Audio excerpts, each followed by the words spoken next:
Hello champions, आज के session में आपका स्वागत है और आज आपके लेकर आया हूं इलेक्ट्रिसिटी के टॉप 15 बहुत अच्छे पीवाईक्यूज, क्योंकि वो पीवाईक्यूज ऑब्जेक्टिव भी हैं, सब्जेक्टिव भी हैं, 2 मार्कर भी हैं, 1 मार्कर हैं, 3 मार्कर हैं, 5 मार्कर हैं। तो इससे बढ़िया क्वेश्चन की प्रैक्टिस होगी, क्योंकि आपको लेवल पता चलेगा कि बोर्ड एग्जाम में एक्चुअल इस चैप्टर से किस लेवल के क्वेश्चन बनते हैं। तो शुरू करें। तो पहला क्वेश्चन आपकी स्क्रीन पर आ चुका है। आपको क्या बोला है? A piece of resistance of R is cut lengthwise into 3 identical parts. These parts are then connected in parallel. If the equivalent resistance of this combination is R dash, find the value of R upon R dash. Question क्या बोला है? Question में आपको ये बोला है कि एक वायर है। क्या है? एक वायर है। वायर का रेजिस्टेंस R है। अब वायर को हमने 3 पार्ट में, 3 इक्वल पार्ट में कट कर दिया है ना, और उसको हमने फिर किस में जोड़ दिया? उसको हमने फिर पैरेलल में जोड़ दिया। तो आपको बताना है कि अगर हमने इसको पैरेलल में जोड़ दिया, मान लो ये 3 पार्ट को मैंने पैरेलल में जोड़ दिया, तो जो उनका इक्विवेलेंट रेजिस्टेंस है वो R डैश है। तो R अपॉन R डैश का आपको क्या निकालना है? रेशो निकालना है। ठीक है। अब आप ये देखो कि जब हम वायर को 3 इक्वल पार्ट में कट कर रहे हैं तो क्या एरिया बदलेगा? नहीं। क्या वायर का मटेरियल बदलेगा? नहीं। सिर्फ क्या बदलेगा? लेंथ। और अगर सिर्फ लेंथ बदल रहा है तो हमें पता है रेजिस्टेंस लेंथ के डायरेक्टली प्रोपोर्शनल होता है। अगर लेंथ 1/3 हो गया, क्योंकि हम इक्वल पार्ट में ब्रेक कर रहे हैं, 3 इक्वल पार्ट में, तो लेंथ L/3 हो गई, तो रेजिस्टेंस भी क्या हो जाएगा? R/3, R/3, R/3। अब इन R/3 को हमने पैरेलली जोड़ दिया है ना। तो R डैश कैसे निकालेंगे? तो R डैश हो जाएगा 1 upon R dash equal to 1 upon R/3 plus 1 upon R/3 plus 1 upon R/3। तो ये हो जाएगा 3/R इंटू 3, यानी ये हो जाएगा 9/R। तो R डैश कितना आ जाएगा? R डैश आ जाएगा आपका R/9। और आपको रेशो किसका पूछा था? R upon R dash. पहले रेजिस्टेंस कितना था? R, और अब रेजिस्टेंस कितना है? R dash. तो R की वैल्यू तो R ही रहेगी और R डैश की वैल्यू R/9 हो जाएगी, है ना। तो ये कैंसिल आउट हो जाएगा, ये आ जाएगा 9/1। और आपके इस क्वेश्चन का आंसर क्या है? 9/1, यानी कि आंसर हो जाएगा डी। डन। और आपको कंफ्यूज करने के लिए 1/9 भी दिया है, क्योंकि कई बच्चे यहाँ क्या करेंगे, यहाँ 1R/3 कर देंगे। ध्यान रखना है 1/R होता है और R मतलब रेजिस्टेंस, तो यहाँ रेजिस्टेंस की वैल्यू R/3 है। ठीक है। तो आपको यहाँ R/3 रखना है, यानी ये 3 ऊपर चला जाएगा, और इसीलिए ऑप्शन में कंफ्यूज करने के लिए 1/9 भी दिया था। ठीक है। चले अगले क्वेश्चन पे। अगला क्वेश्चन क्या बोला है? एक इलेक्ट्रिक बल्ब है जिसकी रेटिंग 220 वोल्टेज और 11 वॉट है। The resistance of its filament when it glows with a power supply of 220 volt. यानी आपको पावर दिया है, आपको पावर 11 वोल्ट दिया है और वोल्टेज दिया है 220 वोल्ट, और आपसे इस बल्ब के फिलामेंट का रेजिस्टेंस पूछा है। तो इन तीनों को कनेक्ट करने वाला फॉर्मूला जरा आपको दिमाग में लाना पड़ेगा। तो वो कौन सा फॉर्मूला है जहां तीनों आते हैं? अरे वो फॉर्मूला है P = V²/R, है ना, यही है ना। तो यहां हमको R निकालना है, तो R क्या हो जाएगा? V² upon P। V² मतलब 220 × 220 और अपॉन में पावर हो जाएगा 11 वॉट। ठीक है। और ये आपका हो जाएगा 11 × 220 और ये हो जाएगा 44 और 4400। तो यहाँ आपका आंसर आ जाएगा 4400। ठीक है, क्लियर। 22 × 2 44 और ये 2 0 आ जाएगा, तो रेजिस्टेंस आ गया 4400 ओम। डन। चलिए नेक्स्ट क्वेश्चन में आपसे क्या पूछा है? ABCD 4 आइडेंटिकल रेजिस्टर्स हैं जिनका रेजिस्टेंस 12 ओम ईच है, और आपको इनको इस तरीके से जोड़ा गया है। आपको निकालना है the resistance of the network between the 2 points 1 और 2। ये 1 और 2 के बीच में आपको क्या निकालना है? Equivalent resistance. तो 1 और 2 के बीच में, अब आप ये देखो, ये 12 और ये 12 और ये 12 किस में है? सीरीज में कि पैरेलल में? सीरीज में है ना। ये देखो, यहां से लेकर अगर मैं इस रास्ते से चलूं तो एक ही रास्ता है ना, और जब सिंगल रास्ता होता है तो कनेक्शन क्या होता है? सीरीज। तो ये 12 और ये 12 और ये 12 कितना हो जाएगा? 12, 24, 36, 36 हो जाएगा। अब ए से बी जाने के अब दो रास्ते, एक 12 ओम का और एक 36 ओम का, है ना। और इसके बाद आप पहुंचोगे 1 से कहाँ? 2 पे। अब 12 और 36 किस में हो जाएंगे? पैरेलल में। और इन्हीं दोनों का इक्विवेलेंट आपको निकाल लेना है। तो इन दोनों का इक्विवेलेंट निकालेंगे तो कितना हो जाएगा? 1/r इक्वल टू 1/12 प्लस 1/36, है ना। और 12 और 36 का एलसीएम निकाल लो। 2 6 जा 12, 2 18 जा 16, 2 3 जा 6, 2 9 जा 18, 3 1 जा 3 3 जा 3 1 जा 1 1 जा 2 2 जा 4, 4 3 जा 12, 2 3 जा 36, ठीक है। ये आ जाएगा 1/r। तो 12 से 3 टाइम्स जाएगा, 36 से 1 टाइम जाएगा, तो ये आ जाएगा 4/36। 4/36 का मतलब है 1/9। तो r की वैल्यू कितनी आ गई? 9 ओम। यहाँ अक्सर गलती होती है, रेसिप्रोकल करना भूल जाते हैं लोग। कहते हैं बच्चे कि 1/9 होगा। नहीं, 1/9 आंसर नहीं होगा। 1/r की वैल्यू थोड़ी पूछा है आपको, r यानी रेजिस्टेंस निकालना है। तो इसको रेसिप्रोकल करोगे तो ये भी रेसिप्रोकल करना पड़ेगा। तो आंसर क्या आ गया? 9 ओम, ठीक है। डन। चलो, तो ये आ गया 9 ओम। आगे चले नेक्स्ट। द IV ग्राफ में आपको 3 रजिस्टर R1, R2 और R3 के बीच में सही रिलेशन क्या है वो पूछा है। तो सबसे पहले हम समझ गए कि क्वेश्चन देखकर कि ये ओम्स लॉ का ग्राफ है। और ग्राफ कौन सा है? VI नहीं है, IV ग्राफ है। अब यहाँ मैंने एक ट्रिक बताई थी। ट्रिक क्या है? IV ग्राफ के केस में या VI ग्राफ के केस में जो स्लोप, इस लाइन को क्या कहते हैं? स्लोप। जो स्लोप V के करीब होता है उसका रेजिस्टेंस ज़्यादा होता है। तो V के करीब सबसे कौन है? R3।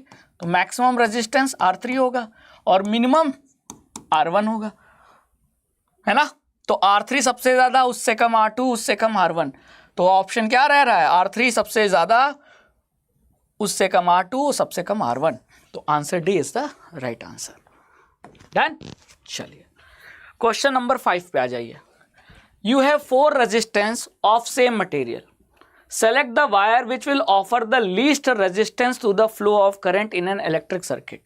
आपको बोला है कि वायर का मटेरियल सेम है, तो आपको इन चारों में वो वायर बताना है जिसका रेजिस्टेंस क्या है? सबसे कम, लीस्ट। यानी R की वैल्यू, रेजिस्टेंस की वैल्यू क्या होनी चाहिए? मिनिमम, ताकि वो करंट को मिनिमम रेजिस्ट करे। अब रेजिस्टेंस मिनिमम कब होगा? तो यहां आपको ध्यान लगाना है, रेजिस्टेंस होता है rho into length L upon area A। लेकिन जरा ऑप्शन देखो, लेंथ तो है लेकिन एरिया नहीं दिया है, एरिया की जगह डायमीटर दिया है। तो आप डायमीटर का रिलेशन एरिया से बैठाना पड़ेगा। तो मैं इसी फॉर्मूले को, एरिया क्या होता है? एरिया होता है पाई R स्क्वायर, और रेडियस का मतलब, रेडियस का मतलब होता है डायमीटर का आधा। तो मैं रेडियस को डायमीटर का आधा लिख सकता हूं। अब R का स्क्वायर है तो इसका स्क्वायर हो जाएगा, ठीक है। तो ये बन जाएगा क्या? पाई D स्क्वायर अपॉन 4। तो मैं इसको क्या भी लिख सकता हूं? रो इंटू लेंथ L अपॉन क्या? पाई D स्क्वायर अपॉन 4। 4 ऊपर चला जाएगा। तो 4 कांस्टेंट है, रो कांस्टेंट है, पाई कांस्टेंट है। तो यानी कुल मिलाकर रेजिस्टेंस किसके इनवर्सली प्रोपोर्शनल हो गया? Resistance is proportional to L upon D square.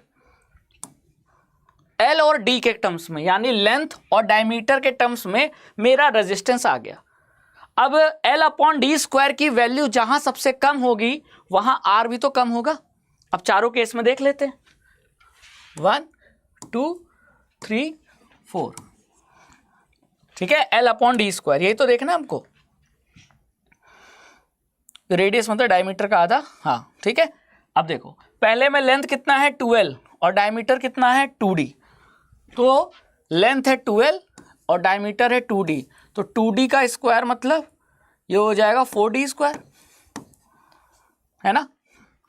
Second case में लेंथ L है, डायमीटर D है, तो ये तो आपका simple L upon D square आएगा। फिर L/2 D/2, तो ये L/2 है तो ये हो जाएगा L/2 और ये d²/4, ठीक है। तो ये 4 ऊपर जाएगा, 2 नीचे आएगा, तो ये हो जाएगा 2L/d², ठीक है। और फोर्थ के लिए L/4 d/4, तो ये हो जाएगा L/4 और ये d/4, तो d/4, तो d²/16, 16 ऊपर चला जाएगा और 4 नीचे आ जाएगा, तो ये हो जाएगा 4L/d², ठीक है। अब आप ही बताओ, इन सारी वैल्यू को कंपेयर करो, सबसे मिनिमम वैल्यू कहाँ आ रही है? 12L/4d², मतलब ये हो जाएगा L/2d², है ना। इनको कंपेयर करो तो L/2d² यानी हाफ, LD² तो कॉमन है, तो हाफ 1 2 4, यानी पहले केस में रेजिस्टेंस मिनिमम है, तो यहां आपका आंसर होगा क्या? ए। डन। चलो आगे चलते हैं। तो इस तरीके से आपको ध्यान रखना था कि हमने जो पढ़ा है ऑप्शन के हिसाब से उसको थोड़ा बदलना पड़ा। हमने ये फॉर्मूला पढ़ा है, लेकिन एरिया क्योंकि क्वेश्चन में नहीं दिया था, ऑप्शन में नहीं दिया था, लेकिन ऑप्शन में क्या दिया था? डायमीटर। तो मैंने एरिया को डायमीटर में बदल दिया। कैसे बदल दिया? एरिया मतलब होता है πr² और r को मैंने डायमीटर के टर्म्स में बदल दिया। रेडियस होता है डायमीटर का आधा, तो r की जगह d/2 कर दिया, तो जैसे r का स्क्वायर उसी तरह d/2 का होल स्क्वायर, तो यह आ जाएगा πd²/4। वो वैल्यू मैंने यहाँ पुट कर दी, है ना।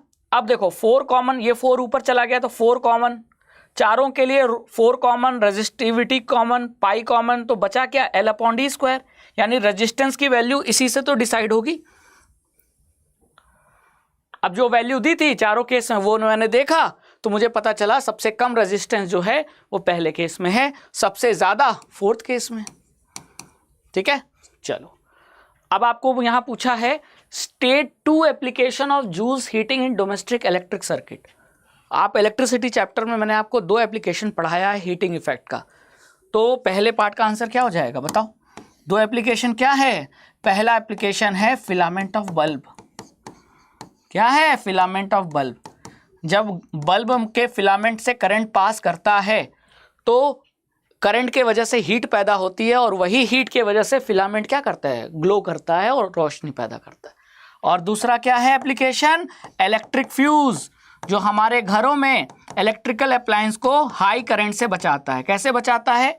हाई करंट के वजह से ये फ्यूज पिघल जाता है, क्योंकि करंट की वजह से हीट पैदा हुई और ये फ्यूज पिघल गया, सर्किट ब्रेक हो गई, और हाई करंट घर के अंदर को अप्लायंसेस को खराब नहीं कर पाएगा।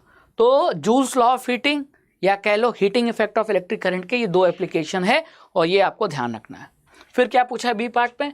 Establish the relationship between commercial unit of electrical energy and SI unit of electrical energy. अब आप ये बताओ इलेक्ट्रिकल एनर्जी की SI यूनिट क्या होती है? एनर्जी की SI यूनिट होती है जूल। SI यूनिट क्या होगी? जूल। और कमर्शियल यूनिट क्या होगी? कमर्शियल यूनिट क्या होगी? कमर्शियल यूनिट होगी किलोवाट आवर। अब इन्हीं के बीच में रिलेशन आपको बैठाना है, यानी 1 किलोवाट में कितने जूल होते हैं 1 किलोवाट आवर में? तो किलोवाट को वाट में बदलेंगे तो ये हो जाएगा 1000 वाट, और आवर को हम सेकंड में बदलेंगे तो 1 आवर में 60 × 60 सेकंड, ठीक है। तो ये हो जाएगा 6 6 36 × 10⁻³ 2 5 वाट इंटू सेकेंड, ठीक है। और ये 36 × 10⁵ वाट इंटू सेकेंड को जूल भी लिख सकता हूँ, और इसको मैं ऐसे भी लिख सकता हूँ 3.6 × 10⁶ जूल। तो हमारा मतलब आ गया कि 1 किलोवाट आवर में, जो कि कमर्शियल यूनिट है, और जूल जो कि SI यूनिट है, तो कमर्शियल यूनिट और SI यूनिट में क्या रिलेशन है वो हमारा इस तरीके से सॉल्व हो गया कि 1 किलोवाट आवर में 3.6 × 10⁶ जूल होता है। Electric kettle is rated 750 watt to 20 volt. Can this kettle be used in a circuit which has fuse of current rating 3 ampere. Fuse की रेटिंग है, फ्यूज की रेटिंग, और फ्यूज की रेटिंग किस में होती है? एम्पियर में होती है। कितनी है? 3 एम्पियर। तो इसका मतलब कि अगर 3 एम्पियर से ज्यादा का करंट फ्यूज में घुसेगा तो फ्यूज मेल्ट कर जाएगा। अब कितना करंट फ्यूज में जा रहा है ये हमें चेक करना पड़ेगा, उसके लिए हमको डाटा दे रखा है। तो कैटल का हमको पावर दे रखा है कितना 750 वॉट, और कैटल कितने वोल्टेज पे काम कर रहा है 220 वोल्ट पे। तो आप ये बताओ कैटल पे कितना करंट जाएगा वो पता लग जाएगा इससे। कैसे पता लगेगा, आपको ये फॉर्मूला लगा देना है, पावर इक्वल टू वी आई। तो आई क्या हो जाएगा, आई हो जाएगा P अपॉन V। P कितना है 750 वॉट, वोल्टेज कितना है 220 वोल्ट। ये 0 0 कट गया, ये आ गया 75 अपॉन 22। अब 75 अपॉन 22 करो कितना आएगा करंट। तो मैं यहाँ कैलकुलेटर की हेल्प लेता हूँ और 75 डिवाइडेड बाय 22 3.4 कितना आ जाएगा 3.4।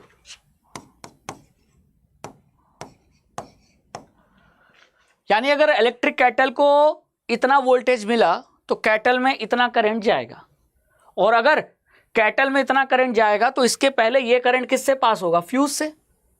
और फ्यूज की लिमिट कितनी है 3, और करंट उससे कितना जा रहा है 3 से ज़्यादा जा रहा है। तो क्या हम इस रेटिंग का फ्यूज ले सकते हैं, नहीं ले सकते, क्योंकि अगर इस रेटिंग का लेंगे तो ये वाला करंट इस फ्यूज को पिघला देगा। क्यों पिघला देगा, क्योंकि फ्यूज की कैपेसिटी ही 3 एम्पियर की है, और अगर 3 एम्पियर से ज़्यादा करंट फ्यूज में से जाएगा तो फ्यूज पिघल जाएगा, और फ्यूज पिघल जाएगा तो फिर इलेक्ट्रिक कैटल तक करंट कैसे जाएगा।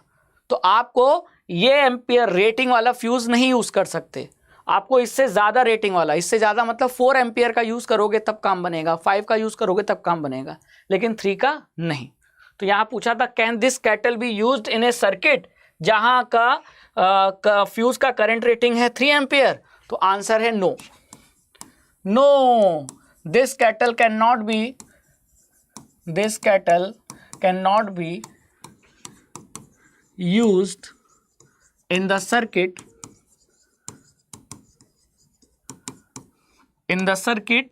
which has fuse of rating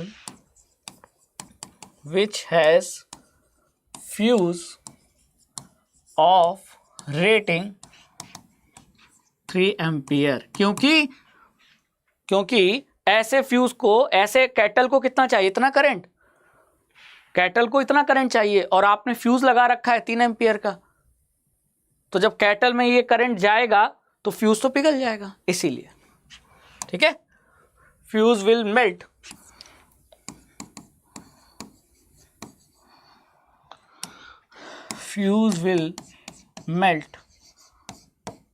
because the current exceed the rating value, rating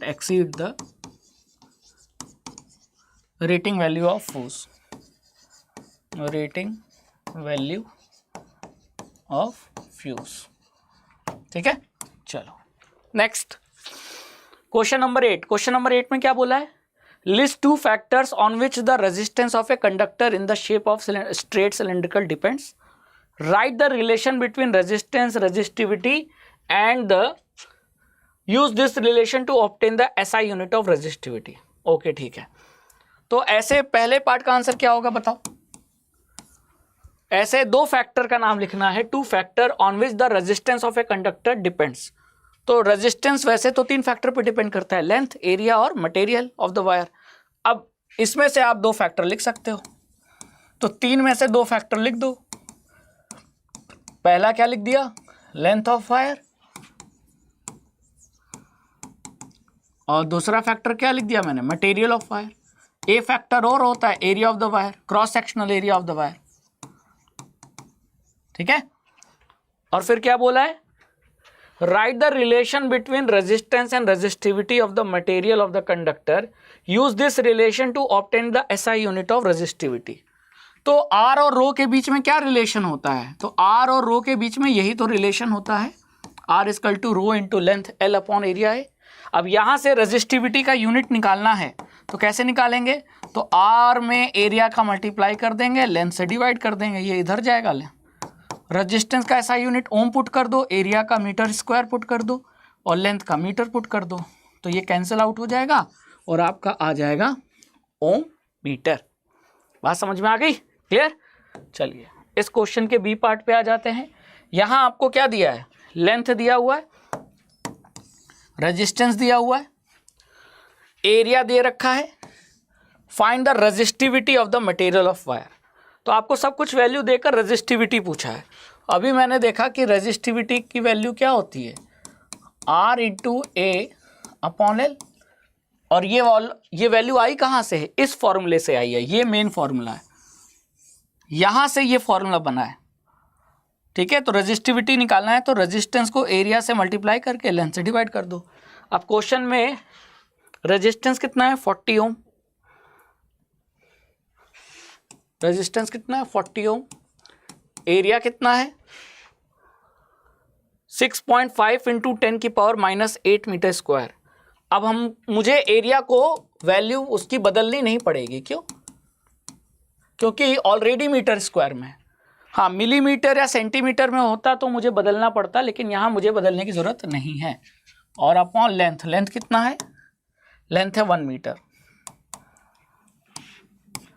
तो ये हो जाएगा आपका, इसको सॉल्व कर दो, ये हो जाएगा 6.5 इंटू 40, 260 है ना। 6.5 इंटू 40, 260 या 26 इंटू 10 की पावर -7 मीटर स्क्वायर। ठीक है, सॉरी मीटर स्क्वायर नहीं, क्योंकि रेजिस्टिविटी निकाल रहे हैं ओम मीटर। ठीक है, ये यहाँ से कट जाएगा, ओम इंटू मीटर आ जाएगा। चाहे तो आप ऐसे लिखो, ठीक है, नहीं तो आप ऐसे भी लिख सकते हो, 260 इंटू 10 की पावर -8। डन। चलो क्वेश्चन नंबर 9 में आपको क्या बोला है? 3 मटेरियल दिया हुआ है, 3 मटेरियल की रेजिस्टिविटी लिखी हुई है और बोला है classify this material as conductor, alloy and insulator. और ये मैंने आपको कई बार पढ़ाया है कि रेजिस्टिविटी का जो सीरीज होता है उसमें सबसे कम रेजिस्टिविटी किसका होता है? कंडक्टर्स का। कंडक्टर्स की रेजिस्टिविटी 10 की पावर -8 ओम मीटर के रेंज में होती है। उससे ज़्यादा रेजिस्टिविटी किसकी होती है? एलॉयस की, 10 की पावर -6 के रेंज में। और सबसे ज़्यादा रेजिस्टिविटी किसकी होती है? इंसुलेटर्स की, 10 की पावर आपका 12 से लेकर 17 तक। अब पावर देखो, 10 की पावर 17, 10 की पावर -6, 10 की पावर -8। तो सबसे कम, सबसे छोटी वैल्यू कौन सी है? ये। और सबसे छोटी वैल्यू यानी सबसे कम रेजिस्टिविटी किसकी होती है? कंडक्टर की, है ना। कंडक्टर की रेजिस्टिविटी किस रेंज में होती है? 10 की पावर -8, और ये 10 की पावर -8 है, तो यानी जो आपका सी है वो क्या हो गया? कंडक्टर हो गया। 10 की पावर -6 ये एलॉय हो गया। और सबसे ज़्यादा रेजिस्टिविटी किसकी होती है? इंसुलेटर की, तो ए क्या हो गया? इंसुलेटर। तो हमने तीनों मटेरियल को on the basis of their resistivity values हमने क्लासिफाई कर दिया। अब कितना प्यारा क्वेश्चन है। इस टाइप का क्वेश्चन बच्चे नहीं सॉल्व कर पाते हैं, लेकिन उनको मैं अगर एक ट्रिक बता दूं कि भैया ये ध्यान रख लो तो क्वेश्चन बन जाएगा, है ना। सबसे कम रेजिस्टिविटी कंडक्टर्स की, उससे ज़्यादा एलॉयस की, और सबसे ज़्यादा इंसुलेटर की। तो पहले पार्ट का आंसर आ गया। अब दूसरे पार्ट में क्या पूछा है? Give one example of each of this material and state one use of each material in the design of an electric appliance, से एन इलेक्ट्रिकल स्टोव और इलेक्ट्रिकल आयरन। आपको पहली बात इन तीनों का एक एग्जाम्पल देना है, यानी इंसुलेटर का एक एग्जाम्पल, एलॉय का एग्जाम्पल और कंडक्टर का एग्जाम्पल। ठीक है, तो कंडक्टर का एग्जाम्पल क्या हो जाएगा? कॉपर हो जाएगा। एलॉय का कॉन्स्टेंटन है, मैग्नेनिन है ना, मैग्नेनिन है, नाइक्रोम है। और इंसुलेटर का तो ग्लास हो गया, वुड हो गया। और तीनों का यूज, ये भी बोला यूज बता दो। तो कॉपर का क्या है? इलेक्ट्रिसिटी ट्रांसमिशन में, यानी बिजली को एक जगह से दूसरी जगह भेजना, इलेक्ट्रिसिटी ट्रांसमिशन। और एलॉयस का यूज कहाँ होता है? हमारे हीटिंग एलिमेंट में, heating element of heating devices, heating element of devices.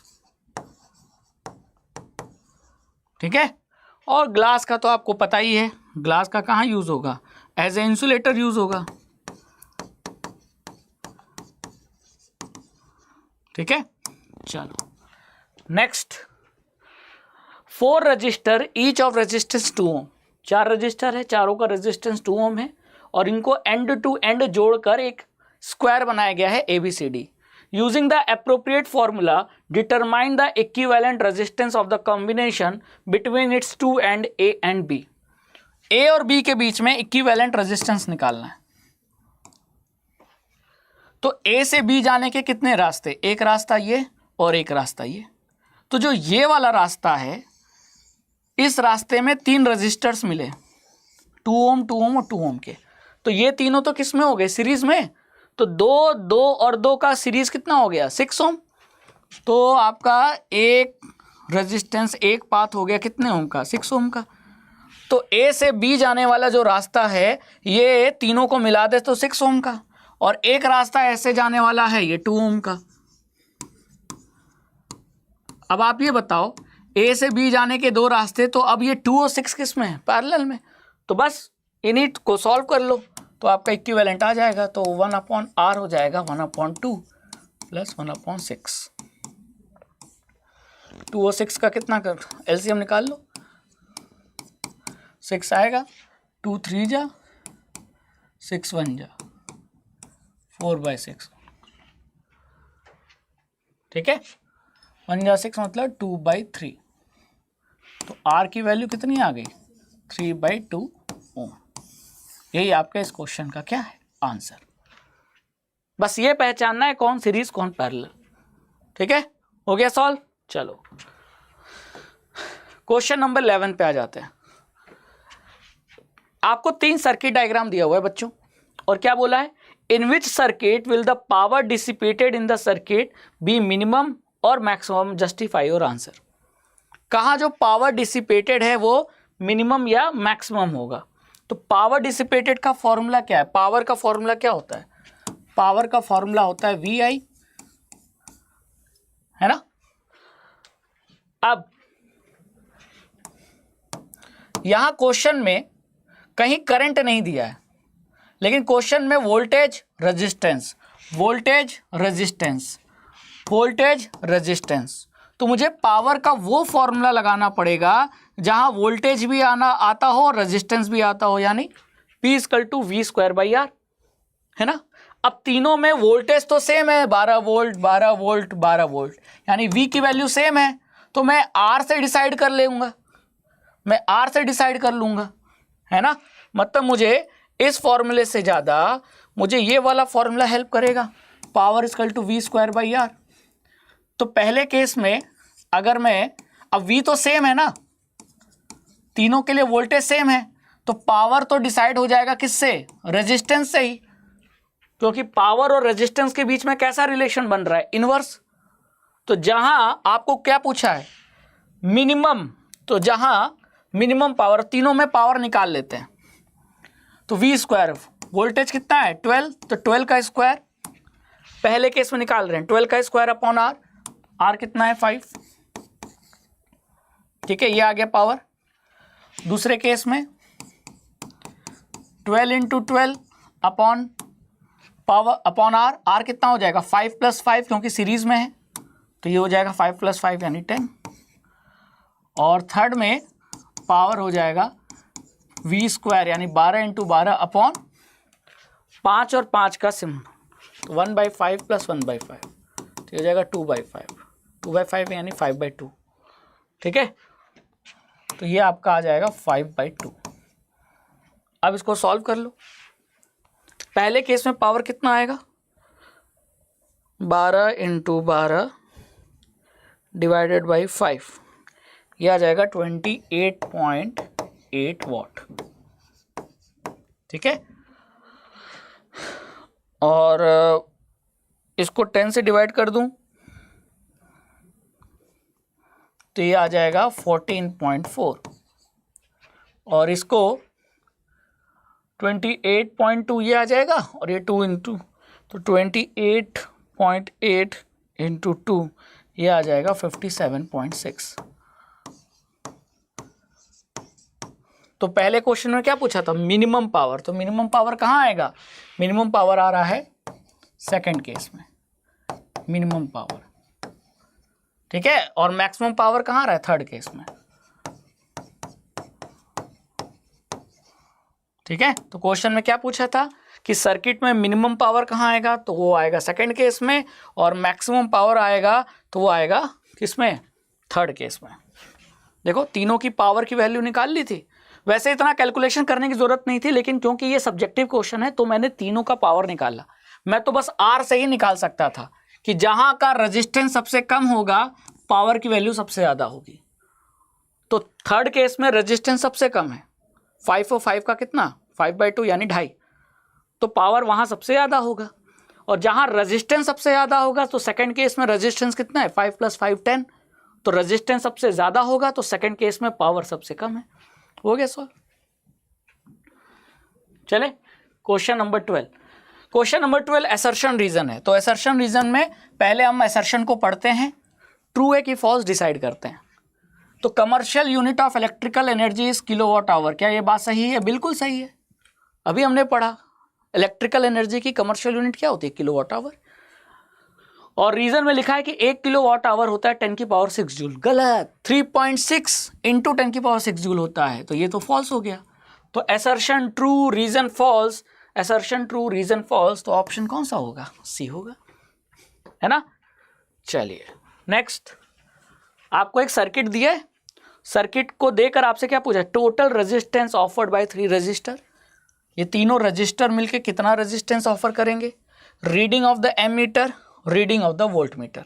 तो एमीटर तो करंट की रीडिंग देगा, वोल्ट मीटर यहां से यहां तक जो वो पोटेंशियल डिफरेंस है उसकी रीडिंग देगा। ठीक है, तो पहले हम पहला पार्ट सॉल्व करते हैं। तो पहले पार्ट के लिए मुझे दिख गया कि 2 और 4 और 6 किस में है, बताओ बच्चों, सीरीज में है कि पैरेलल में? साफ साफ दिखाई दे रहा है सीरीज में। तो सीरीज में क्या करते हैं, डायरेक्टली ऐड कर देते हैं। तो यहाँ मेरा पहले पार्ट का जो आंसर है R इक्विवेलेंट हो जाएगा 2 ओम, 4 ओम और 6 ओम, 2 ओम 4 ओम 6 ओम,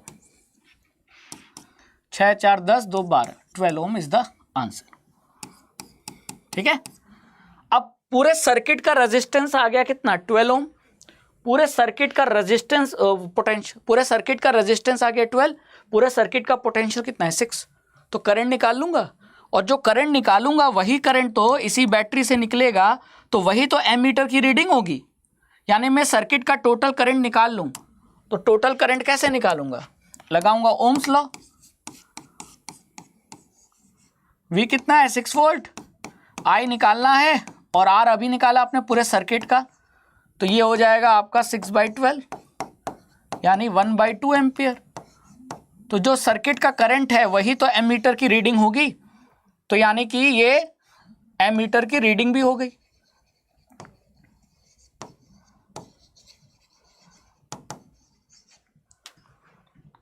यहां से 1/2 एम्पियर का करंट निकल रहा है, तो एमीटर की रीडिंग भी तो 1/2 एम्पियर दिखाएगा। ठीक है, अब जरा ध्यान से देखो, ये जो करंट है 1/2 एम्पियर, ये यहां से होते हुए यहां जाएगा।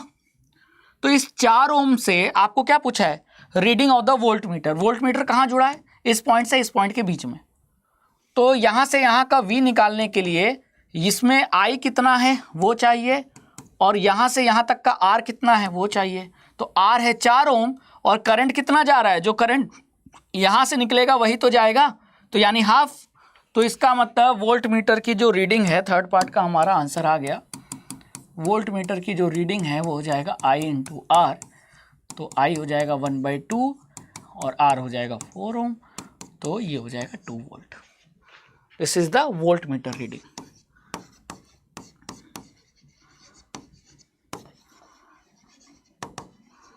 ठीक है, डन, समझ में आ गया। चलो अब आ जाते हैं क्वेश्चन नंबर 14 पे। Calculate the equivalent resistance of the following network. A से बी का इक्विवेलेंट रेजिस्टेंस निकालना है। तो ये 20 और ये 20 किस में है, पैरेलल में कि सीरीज में? साफ साफ दिखाई दे रहा है, एक पटरी ऐसे एक पटरी ऐसे। तो जैसे ट्रेन की 2 पटरियां होती हैं पैरेलल, उसी तरह ये भी तो 2 पटरियों की तरह है पैरेलल। तो 20 और 20 का पैरेलल कितना हो जाएगा, तो 1/R = 1/20 + 1/20 यानी 2/20, 2/20 यानी 1/10। तो इन दोनों का रेजिस्टेंस कितना निकला,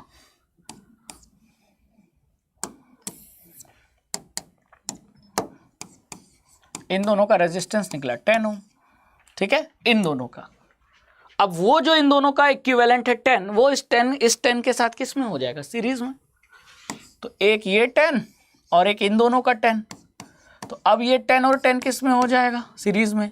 तो अब इन दोनों का इक्विवेलेंट होगा तो सीरीज में, यानी 10 ओम प्लस 10 ओम, तो ये आ जाएगा 20 ओम, और 20 ओम ही इसका क्वेश्चन का क्या है, आंसर है। डन। चलो नेक्स्ट क्वेश्चन नंबर 15 और आखिरी क्वेश्चन। एक आपको वायर दिया है, वायर का ये वाला जो पार्ट है, ऊपर वाला जो आप देख रहे हो, ये वाला पार्ट, ये प्लास्टिक का है। एक्चुअल में वायर केवल इतने हैं, ये जो आप देख रहे हो ना, ये जो ब्लैक पोर्शन, बस यही वायर है। बाकी ऊपर का तो जो वो प्लास्टिक का इंसुलेशन है, जिसमें करंट तो फ्लो होता नहीं है।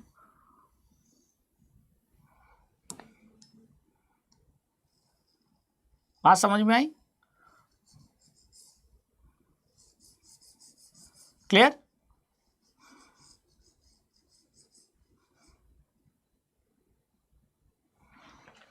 तो वायर अंदर है, ऊपर प्लास्टिक का इंसुलेशन है। तो आपसे ये बोला है कि हम चाहते हैं कि डिक्रीज इन द रेजिस्टेंस, यानी इस वायर का जो रेजिस्टेंस है वो डिक्रीज हो जाए। तो वायर का अगर रेजिस्टेंस डिक्रीज होगा, वो क्या बढ़ाकर डिक्रीज हो सकता है, यानी इन चारों में कौन सी क्वांटिटी को बढ़ा दे तो जो वायर का रेजिस्टेंस है वो कम हो जाएगा। अब जरा सोचो, वायर का जो रेजिस्टेंस है उसका फॉर्मूला क्या होता है ना। तो हमको कहा है कि हम क्या इंक्रीज कर दें कि रेजिस्टेंस डिक्रीज हो जाए। तो रेजिस्टेंस को डिक्रीज करने के लिए लेंथ को डिक्रीज करना पड़ेगा, एरिया बढ़ाना पड़ेगा, है ना। तो क्या बढ़ा दें जिससे रेजिस्टेंस डिक्रीज हो जाए। तो क्लियरली समझ में आ रहा है कि एरिया बढ़ा दो, या कह लो थिकनेस बढ़ा दो, या कह लो रेडियस बढ़ा दो। किसका? प्लास्टिक इंसुलेशन का नहीं। प्लास्टिक इंसुलेशन से क्या लेना देना, हमें वायर से लेना देना है। तो थिकनेस या एरिया बढ़ाने से रेजिस्टेंस को कम किया जा सकता है। तो अब पहले पार्ट का पहला ऑप्शन है लेंथ ऑफ द वायर, क्या वायर की लेंथ को बढ़ाकर हम रेजिस्टेंस को कम कर सकते हैं? नहीं, तो पहला ऑप्शन गलत। क्या वायर के डायमीटर को बढ़ाकर रेजिस्टेंस को कम किया जा सकता है? बताओ, वायर के डायमीटर को बढ़ाकर रेजिस्टेंस को कम किया जा सकता है। तो डायमीटर बढ़ाएंगे, increase in diameter of the wire, diameter बढ़ेगा तो एरिया बढ़ेगा, और एरिया बढ़ेगा तो रेजिस्टेंस कम हो जाएगा। बात तो सही है। टेम्परेचर तो कांस्टेंट मान के चलते हैं ओम्स लॉ में, क्योंकि टेम्परेचर हम बदलते ही नहीं है ना। तो ये, क्योंकि टेम्परेचर बढ़ाओगे तो रेजिस्टेंस बढ़ जाता है, लेकिन हमें रेजिस्टेंस को डिक्रीज करना है, तो ये भी ऑप्शन गलत। और thickness of the plastic insulation से कोई लेना देना नहीं है, तो डी ऑप्शन भी गलत। यानी हमारा सही आंसर क्या होगा? बी। ठीक है, थिकनेस बढ़ाएंगे यानी एरिया बढ़ाएंगे तो वायर का रेजिस्टेंस घट जाएगा। और अगर ये कहता कि रेजिस्टेंस को बढ़ाना है कोई चीज़ बढ़ाकर, तो वायर का लेंथ बढ़ाकर रेजिस्टेंस को बढ़ाया जा सकता है। यहाँ प्लास्टिक इंसुलेशन से कोई लेना देना नहीं है। ठीक है, तो ये हो गया हमारा क्वेश्चन सॉल्व। ठीक है।